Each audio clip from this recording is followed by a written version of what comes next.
Okay, so today's program is called the Tao of the Three Energies. And I was wondering if anybody was familiar with these three terms here, sattva, rajas, tamas. It's a yeah. Anybody else? Okay, yeah, just a thumbs up. Let me just see.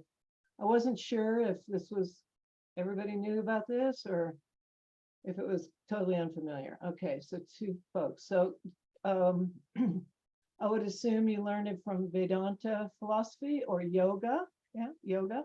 Okay. So this is a it's a Vedic way of looking at energy, the energies. And it fits right in with a lot of things we already know in other religions and philosophies. I'm sure you guys will see that. And saying the Tao of the three energies is kind of a nifty way of saying, but Taoism is obviously Chinese. And the three energies are called the gunas. Okay, so that's my next slide. The three forces of their nature, the forces underlying all phenomena in nature. And you can see the white is sattva, and it's the balancing force. Rajas is energy and passion. It's the outgoing and the manifesting and very energetic, creative force. And then the tamas is a counter to the rajas. It's sort of like the yin of the yang, rajas being yang and tamas being yin, which is more the passivity or inertia in nature or the destruction in nature. Now, we're going to look a lot at these forces in our own personalities and our mind and body, but just know in general, there's no judgment of one being better than the other, even though everybody likes harmony, probably better than inertia. But we need, the idea is in order to have nature, we have to have Rajas gives birth to things, creation of things. Sattva maintains those things, preserves them, and tamas is the destructive. Or often it's destruction is exchanged with transformation. So there's a creation, a preservation, and a death. Birth, life, and death. And death is a transformation. So the phrase, the Tao of the three energies, came from this saying, and that this kind of gave me the idea to do this, is the Tao begot one, the one begot two, the yin yang, the two begot the three, and the three begot the 10,000 things. So it's just a kind of nifty Taoistic way of saying all of nature in Indian philosophy is called Prakriti, or Mother Nature, is the creatrix. And she creates through these three gunas, these three energies. If you ever have a question arising you want to ask, just please go for it. You know, I'd rather have questions resolved before we move on. So I'm gonna, I love to do imagery. I love pictures, and I learn a lot from, and they stick in my consciousness better than words. So we're gonna be high intense with energy, with images today. And you can see here the balance is sattva. And then the rajas and the tamas are the sort of the up and down, and then there's the balancing force, the fulcrum. You can think of like a teeter-totter, high energy, low energy, and then the fulcrum is the sattvic, the middle force, the balancing force. So you can see that with the low or no energy, we wouldn't be able to sleep if we didn't have tamas. That we wouldn't have winter, which is, I think the earth, the plant life, the plant kingdom needs rest, like we need rest. So tamas is all about resting and dormancy, and in the yin yang, it's the shadow side of the mountain. The sunny side, it's the rajas side, the high energy side. The day is rajas, the night is tamas. So everything, you'll see everything is very much the two begot the three. In the Enneagram, the balancing force is at 9. And the Rajas, the high energy, is at 3, the inner triangle, it's called. And the low energy, it's not really low energy, but 6 is the counter force to the 3. In the Enneagram, it's more the resistant or the reactive force. So there's active, reactive, and balance. So it doesn't quite fit with Enneagram here, but there's those 3 forces also in the Enneagram philosophy. So in the Vedic, I'm not going to get too Vedic-y here, but there are 3, there's what's called Trimurti, or 3 gods, just like Christianity has the Father, Son, and Holy Ghost, or Holy Spirit. So I would say the Father is creator. The creator God is Brahma. And I got a lot of the, in fact, most of the quotes are coming out of the Bhagavad Gita. There's a whole chapter, chapter 14. And if you don't know the Bhagavad Gita, it's probably the most important text in Hinduism. And it's a scripture, or it's actually a sermon by Krishna on the battlefield between the Kauravas and the Pandavas. It's very famous. You know, every kid in India grows up with this story of the war between the bad guys and the good guys, the Pandavas and the Kauravas. But anyway, he gives this discourse when the battle lines are lining up, the 2 sides, the opposing sides are lining up against each other and are ready to fight. The hero of the story is a guy named Arjuna, and his teacher, his guru, is Krishna. And Arjuna is a very, very sattvic, but he's a kshatriya, he's a warrior. So he is supposed to fight, that's his duty. But he sees people on the opposite side of him who are like his relatives and friends he grew up with, and even teachers that he went to, who taught him in school when he was a little kid.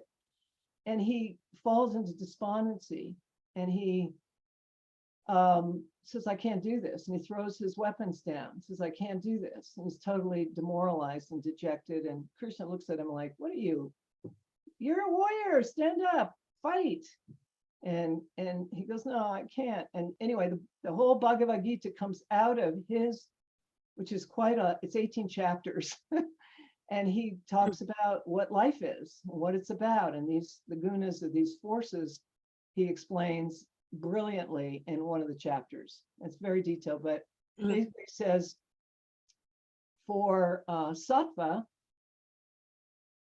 its nature is stainless, luminous, and unobstructive.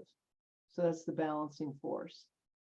It binds, though, and all of these gunas are binding in that, you know, we cannot leave this, you know, the Buddhists call it the wheel, the dharmic wheel. We cannot leave the wheel of life and death, life, preservation, and death, birth, life, and death, like that. We can't leave this existence and get enlightened because we're attached to things. So a sattvic attachment would be to knowledge and happiness, and identifying with being an enjoyer of life.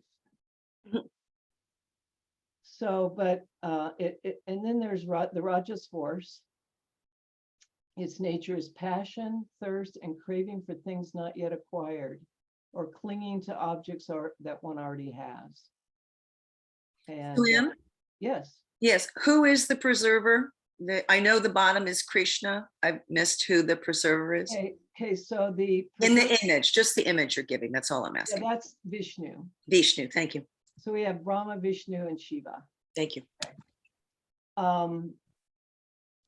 So the preserver is Vishnu, and actually there are 2 schools, and I realize that, you know, I'm more of a follower of the preserver being sattva, but a lot of the imagery and the teachings, I mean, in India, there are so many schools of thought, and often they argue with each other over which is which.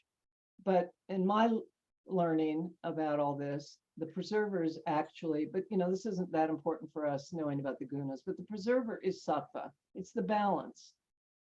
And it keeps the tamas and the rajas, or the yin and the yang, from going too extreme and disconnecting from a kind of a holism.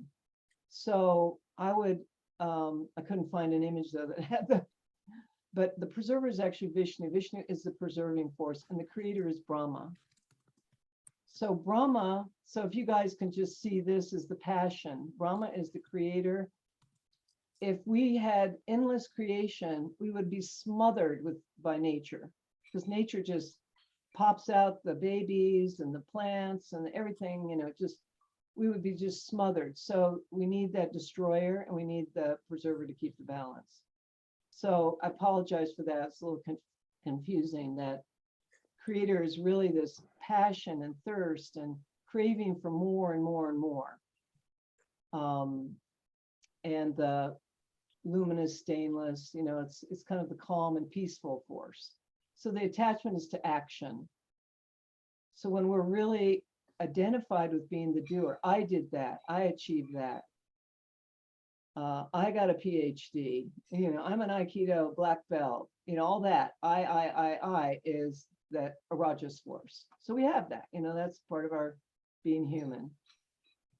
And then the tamas, it's so it's a Shiva, the destroyer, the transformer. Its nature is inertia, born of ignorance, leading to heedlessness, indolence, and destruction. So this is all quotes from the Bhagavad Gita by Krishna.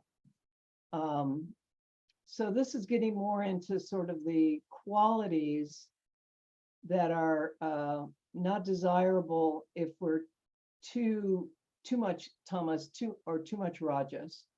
The idea is it's like a triangle, and you need all three sides to have. Nature needs all three gunas, but it's more about, like, in some things there's more tamas, and the sattva and the rajas are more in the background, or lower percentage. Say like matter is tamas, inert matter, our physical bodies, but the chi that flows through us is more rajas.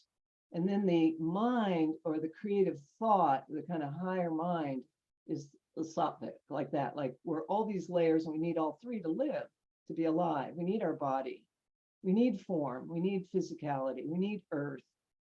Okay, but they're considered tamas. But if we let ourselves, I'll go to the next slide for that. You can see lazy, inert, dark, heavy, stale, materiality. And then here it's more change, movement, action, emotion, energy, and being. For the sattva, being, harmony, light, purity, balance, and ripeness. Okay, so think of that. They're never separate. It's like I made my hair into a braid. It's the meaning of a guna is a rope. So it's portrayed as an intertwining rope, and you can't have one without the other two. So the identification, I don't think a tamasic person really heavy into tamas says I'm asleep. Usually they're not even aware they're asleep. I didn't know what else to say there. But this definitely comes out of the Gita. I am the doer, and I am the enjoyer for sattva. Okay, so this is getting more into, maybe you could say with these three images, our behavior and our attitudes. When we're in a sattvic space, we feel harmony. We meditate because we want more sattva in our life, more peace, more clarity, openness. Okay. And when we're in rajas, now this is a very negative picture of it, but just when we're being really active, but rajas can easily go out of balance, can become hyperactive, can't stop working, become a workaholic type of thing. But it's basically the energy of movement, activity, excitement, passion, desire. And, we all have desires, but when we let our desires go out of control and they're not balanced with sattva or tamas, then, they can lead to a breakdown, a burnout, an illness, okay? Too much agitation. And then the tamas, you can see, I guess this is Simpson, Bart Simpson. Can't get off the couch when too much tamas takes over. Too much inertia, okay, too much inactivity. I don't know about you guys, like when I work on something like this and I'm researching, I can't get out of my chair. I'm so into it and my butt starts hurting, and I get real numb. And I tell myself, get up, go move, get out in the garden, go for a walk. And I have to that's the idea here is to notice when too much of it, one of the gunas take over. If you're too hyperactive, feeling too anxious, you're too maybe up, your energy's too out, or you're too caught up in things, to catch that and notice that and bring yourself back down and back into center. So this is a quote, I think the last quote of the Bhagavad Gita. Action that is virtuous with thoughts free from attachment and without craving for results is considered sattvic. Action that is driven purely by craving for pleasure, selfishness, and much effort is rajasic.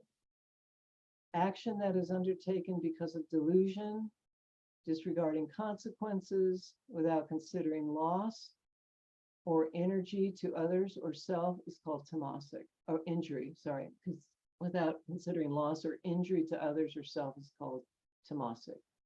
So now we're getting into kind of a value judgment about the gunas. But just keep in mind that at their root and at their essence, they're part of nature. That's why I think that Hindus create like a very high deity, Shiva, to be the tamasic energy. And Shiva often is used in remedies as for prayers and mantras and stuff when a person's in a very destructive state. Or you want to pray for somebody who's in a destructive state, or you're in a war, you pray to Shiva to bring peace. So he's really about, what's really beyond the transformation, which is peace. The transformations can be very powerfully chaotic and painful. Okay, so I'm just going to show some pictures of the gunas by themselves, different ways of looking at them. So this is Brahma. And like I said, I see him as the creative force, the rajasic, high rajasic. See, the depictions of Brahma are often with a lot of red. Rajas is red. It's kind of like blood pumping, heat rising, getting mobilized, war, really high activity. A building, it's all Rajas. So I love this picture because it's sort of the positive side of Rajas. It's attention going outward. Something really cool must be happening. They're probably this is me in the morning with 10 cats at the window. They're making their food. They're completely riveted. And this I thought was a positive way to depict Rajas, self-defense. And also this one, which is the fruitfulness. Brahma is always often depicted with trees that are full of fruit, bearing fruit, at their peak, like summertime. And then after this, the leaves will all fall off, the fruits will be eaten, and that's the tamas. And then the cycle happens over again. Now here's the negative of Rajas. You can see hoarding money, being greedy, this guy coveting, wanting his wealth. Here's a guy assaulting a woman, lust. So you could say the vices, often lust and greed and gluttony. Over here, oh yeah, I'm sitting on this lady. I don't know backbiting, maybe talking about other people.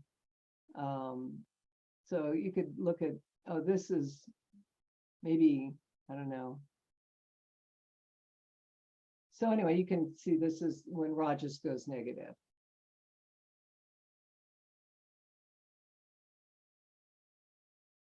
Here's the tamas energy. The goddess Shiva, who's always present at a funeral. This is a funeral pyre. And this is Yama, a Tibetan. Yama is also in the Hindu Vedic tradition. He's the god of death and transformation, just like Shiva. So depression and mental illness and sadness, it's a downward energy, right? It's just down and hopeless. This is a Van Gogh drawing. He was very good depicting suffering. And of course, we got the graveyard with the crow. The crow is very much a symbol of death. He's very much a symbol.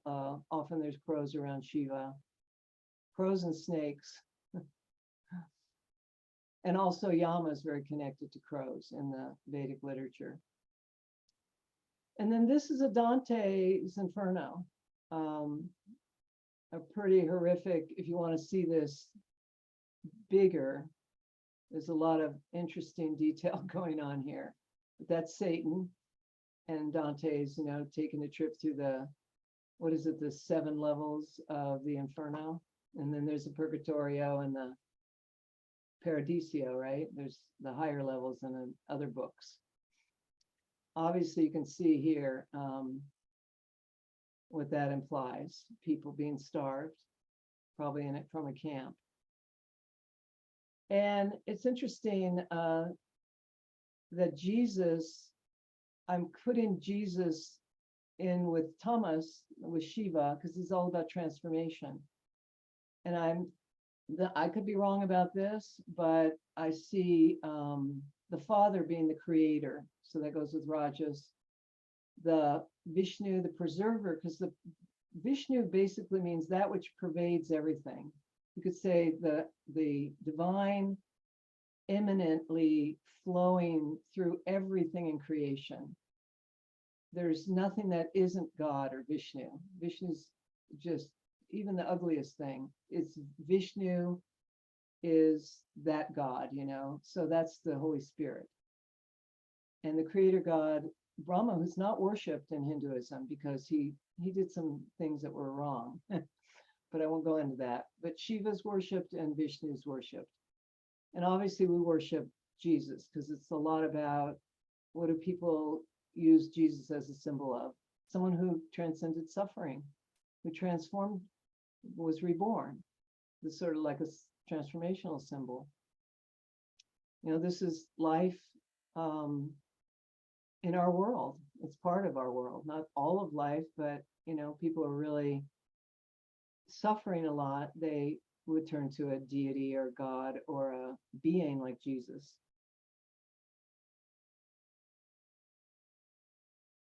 Okay, and the Sattvic force, this is Vishnu here. You can see there are many worlds beyond this one. He pervades all of them.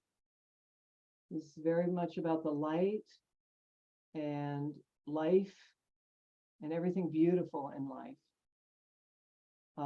The sun is a great symbol of Vishnu, the life-giving force.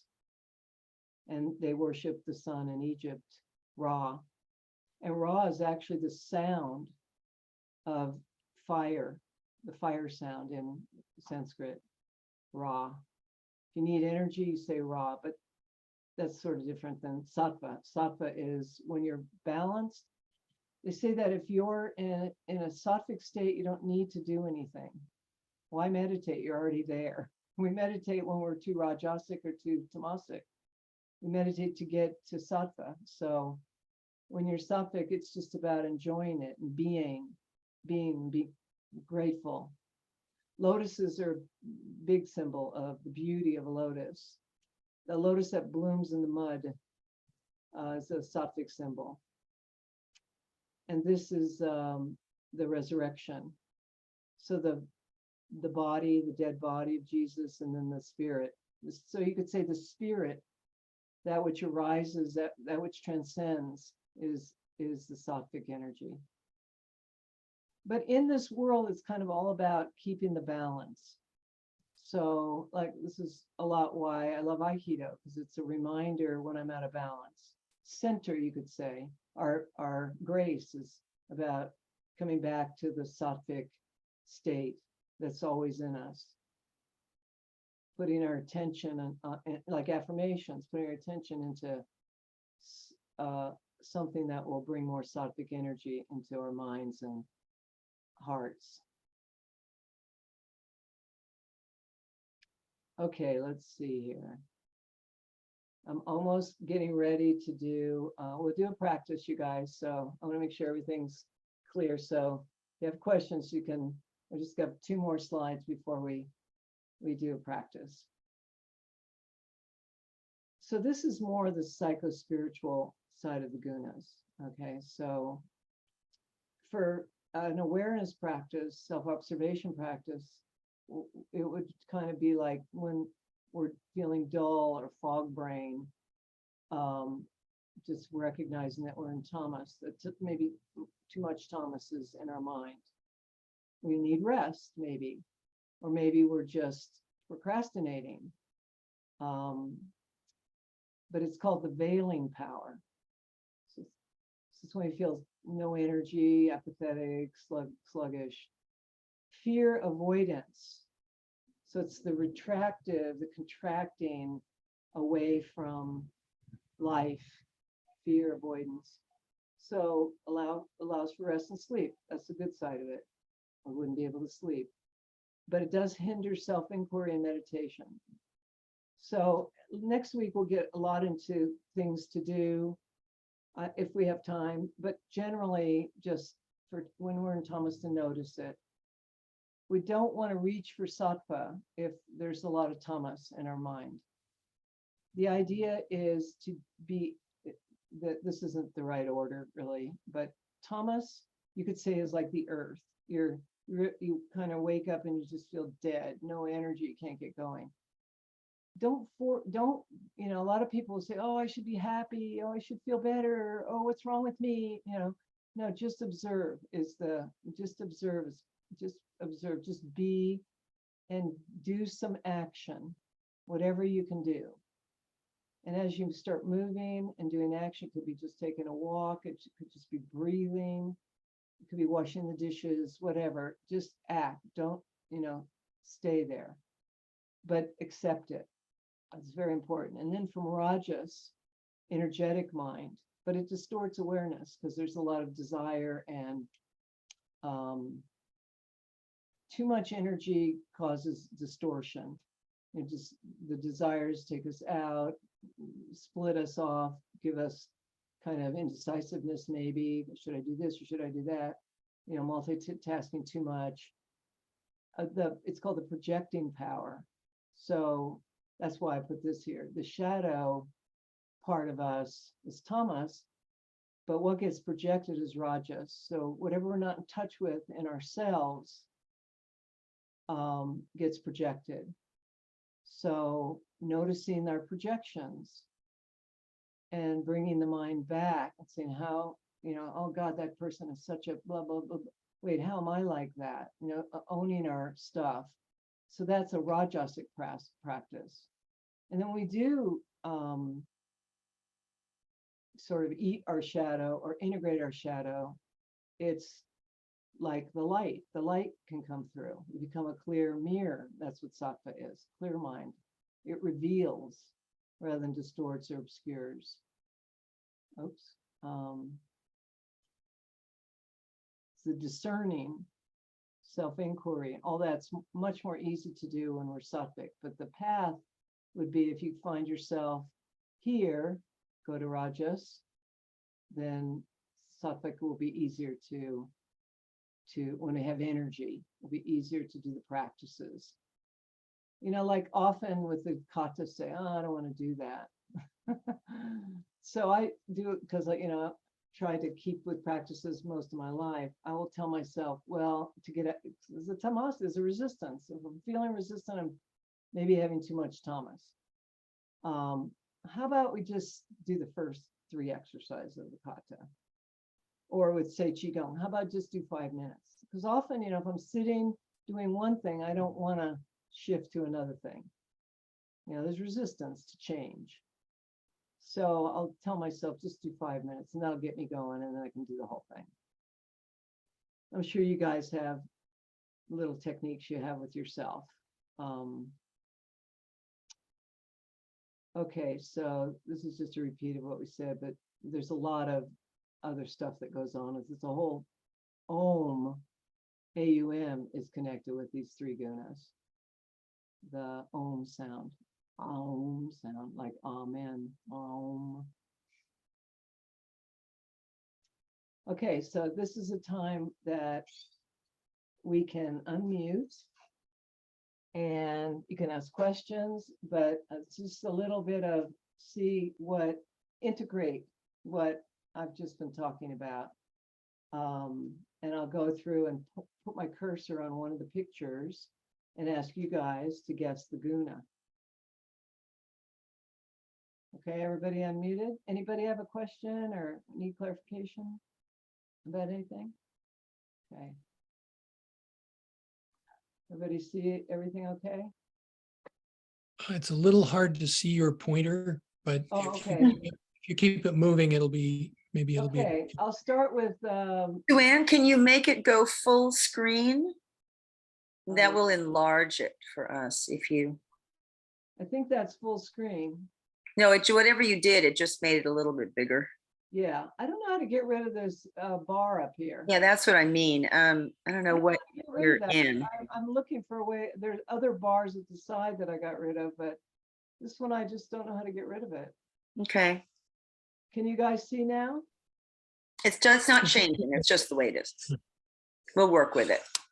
Huh. I don't know how to make it bigger. Okay. Okay, can you see this picture here? I'm circling my cursor. What guna do you think predominates here? Sattva. Everybody agree with that, or anybody think it's something else? How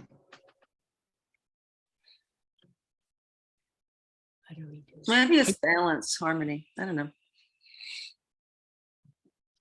If I you, don't know which picture you're referring to. Can the you?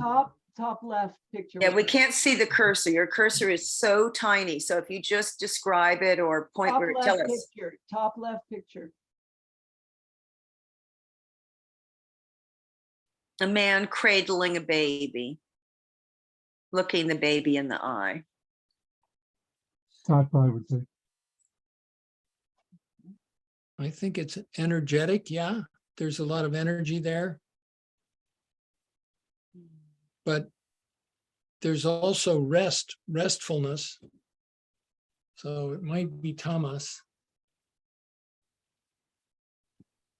Okay. I don't have the right answers, by the way. This is just.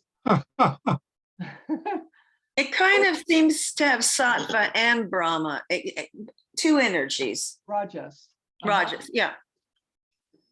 Life preserving is there, but something about starting because there's a baby to me. Good point. I didn't think of that. Anybody else?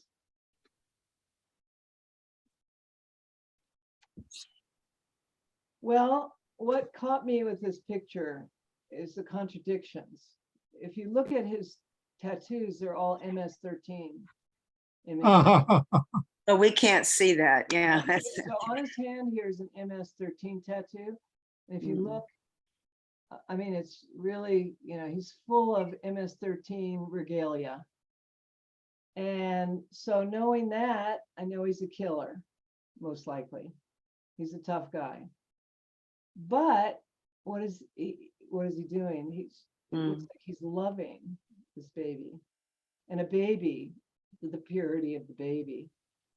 But then there's this strong desire, it looks like, what he's focusing his attention toward the baby, SueAnn, we can't tell that it's MS-13. So I thought he was a Maori.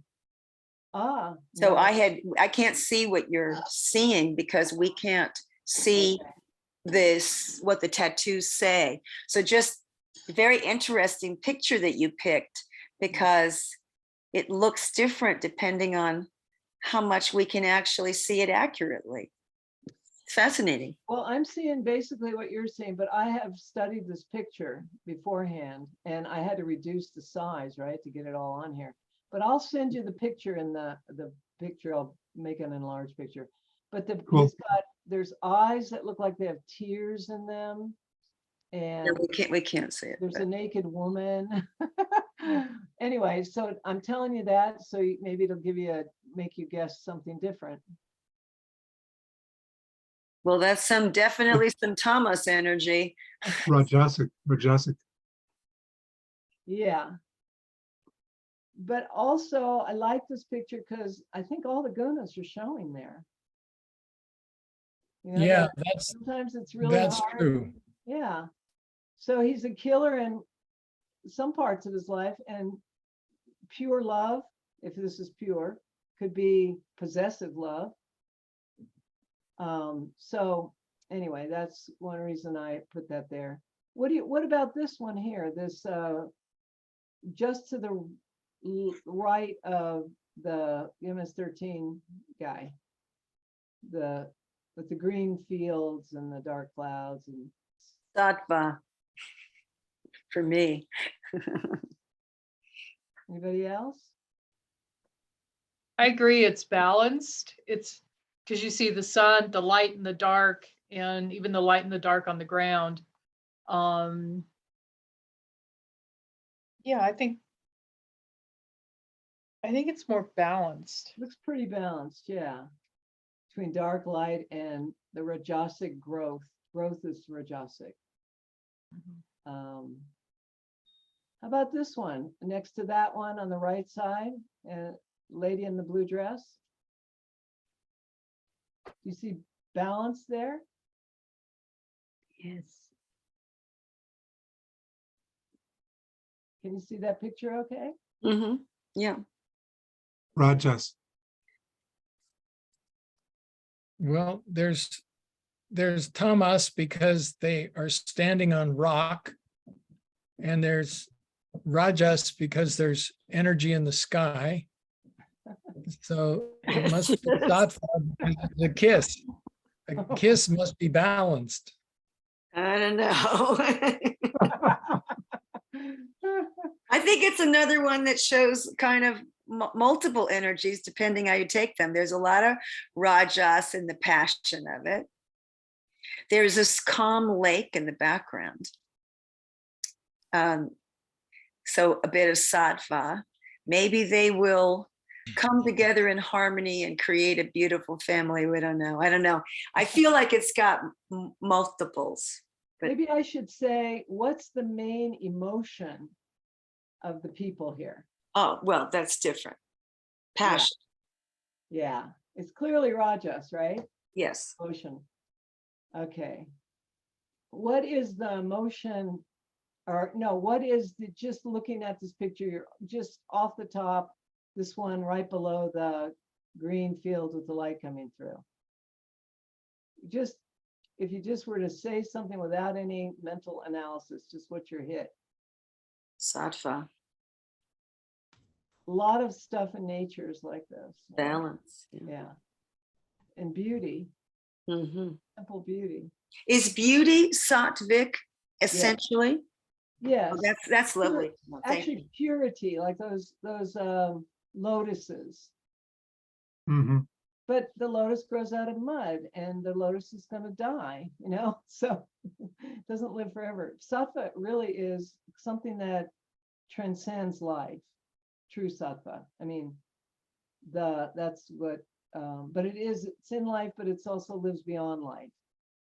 So this beauty, you know, even though it will die, it will get eaten. 25 minutes. There's something that supersedes that, and that's sattva. Okay, so let's move on because I want to be able to do a practice. I just noticed the time. So you guys can look at these and play with them. I thought that we could do a writing practice first, and then break out and discuss with your partner. So we may go maybe till 20 after, if that's okay with everybody. I was thinking 15 minutes Works for me. or 10 minutes for writing and maybe 15 for dyads. I could go till 11:30. I don't know if anyone else can, if you'd like more time. I like dyads, so Okay.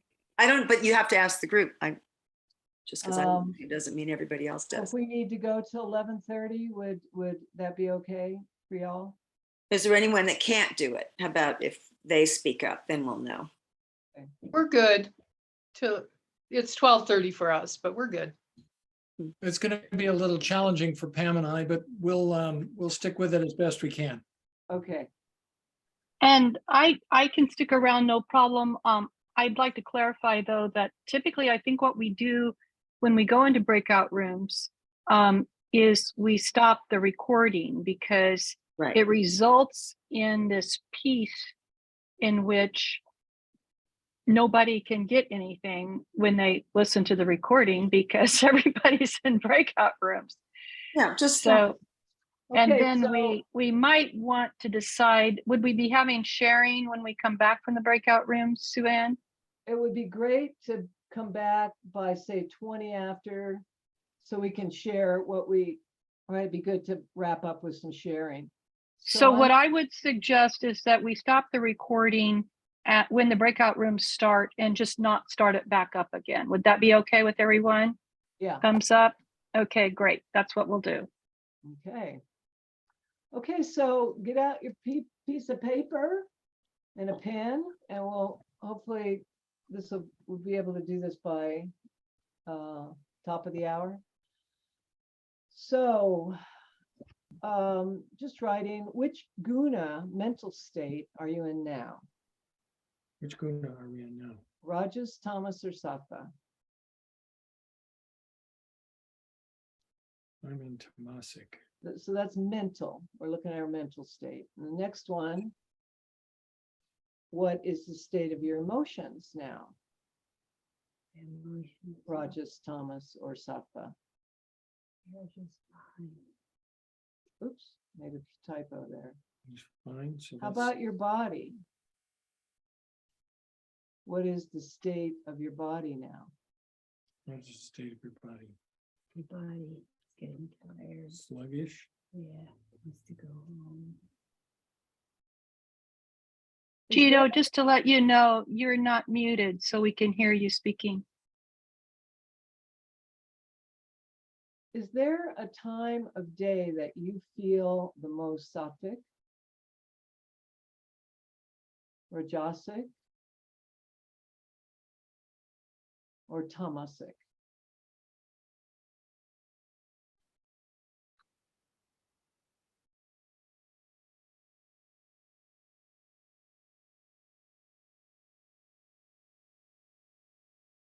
It could be something that you're doing that puts you in that state. You know, you always meditate in the morning, that feels, but often people don't exactly feel sattvic when they meditate. Stuff can come up and.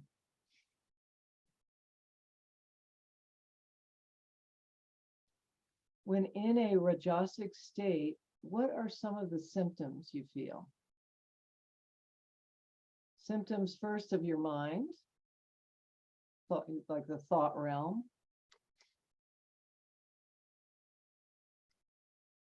Energy of your thinking, your mind.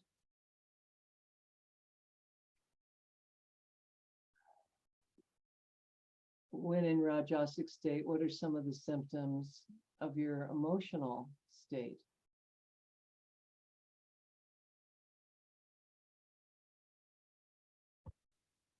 And same with the body. When you're in Rajas, what are some symptoms of your body? Sensations, you could say, when you get Rajasic.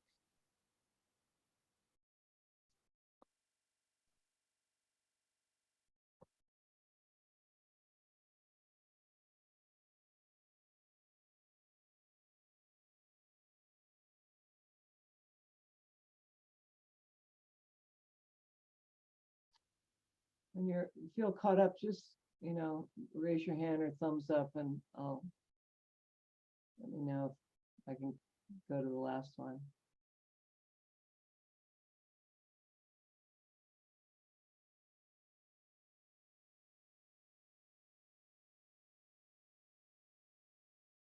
Okay, you ready to move? Okay. And the last one, when in a tamasic state, what are some of the symptoms? First of your mind. How does it manifest for you when you're in tamas? Mentally, then emotionally, and physically.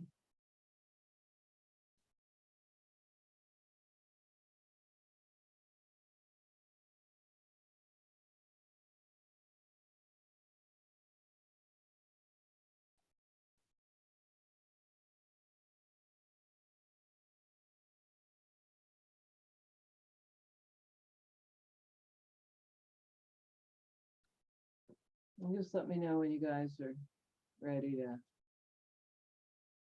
shift.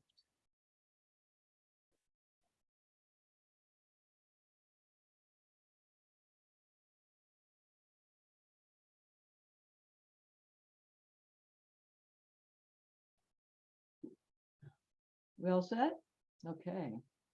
So it's a little before 11:12 for us in Mountain Time. What do you think? 10 minutes each? Is that too much time? In dyads? Dyads. Do I have power over the dyad thing?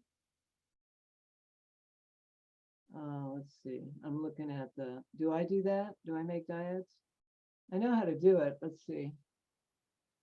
I think Annie has to do that. Okay, I don't see a, Okay, so host. I can put people into breakout rooms. I'm going to stop the recording first. Just one second.